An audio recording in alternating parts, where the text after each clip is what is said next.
చాలా దారుణమైనటువంటి అంశం ఇది. ఎంత దారుణమైనటువంటి అంశం అంటే, నేను సుమారుగా ఓ 3 నెలల క్రితం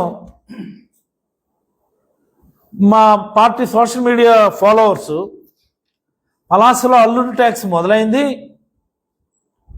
ప్రతి మద్యం బాటిల్ పైన అదనంగా డబ్బులు వసూలు చేస్తున్నారు అంటే అని సోషల్ మీడియాలో పోస్టులు పెట్టారు. ఏం చేద్దంటే అందరూ చెప్తా ఉన్నారు గ్రామాల నుంచి, సార్ ఇదేంటి, ఇది అన్యాయంగా ప్రతి మద్యం బాటిల్ మీద 10 రూపాయలు ఎక్స్ట్రా కలెక్ట్ చేస్తున్నారు. అదే గ్రామాల్లో ఉన్నటువంటి ఏంటది ఆ చిన్న షాపులు గ్రామాల్లో ఉండేవాటి బెల్ట్ షాప్స్, ఎస్ బెల్ట్ షాపుల్లో అయితే 20 రూపాయల నుంచి 30 రూపాయలు ఎక్స్ట్రా అండి, నీకు నచ్చితే కొను లేకపోతే మానే అంటున్నారు. ఏడు చేయాలి ఇది అని అంటే దీన్ని ఎలాగని అరికట్టాలి అని చెప్పి పెద్ద ఎత్తున సోషల్ మీడియాలో అందరూ ఒకేసారి ఒక యుద్ధాన్ని ప్రకటిస్తే ఎవరెవరు సోషల్ మీడియాలో పోస్టులు పెట్టారో వాళ్ళందరూ కూడా పోలీసులేమో పోలీస్ స్టేషన్ పిలిచారు. నాకు అర్థం కాని విషయం, పోలీసుల పని ఏంటి? ఎవరైనా ఏదైనా ఒక అన్యాయం గురించి ప్రశ్నిస్తే నిజంగా అక్కడ తప్పు జరుగుతుందా లేదనే దాన్ని ముందు పోలీసులు నిర్ధారణ చేసుకోవాలి, ఆ కన్సర్న్ డిపార్ట్మెంట్ వాళ్ళు నిర్ధారణ చేసుకోవాలి, నిజానిజాలు పరిశీలించి ఆ తర్వాత దుష్ప్రచారం అనుకుంటే పిలిచేదో మనం వార్న్ చేయాలి.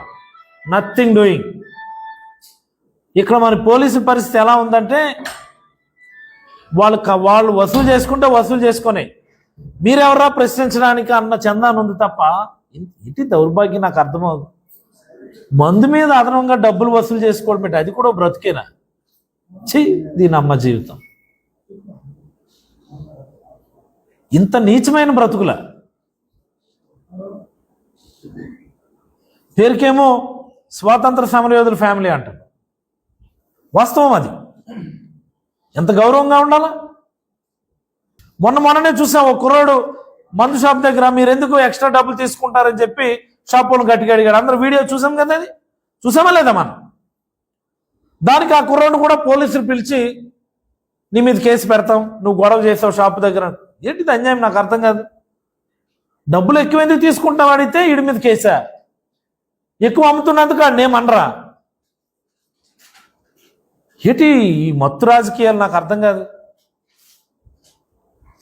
ఈ సారాతో రాజకీయాలు ఏంటండి? దరిద్రం నాకు అర్థమవదు. ఈ స్థానిక ఎమ్మెల్యే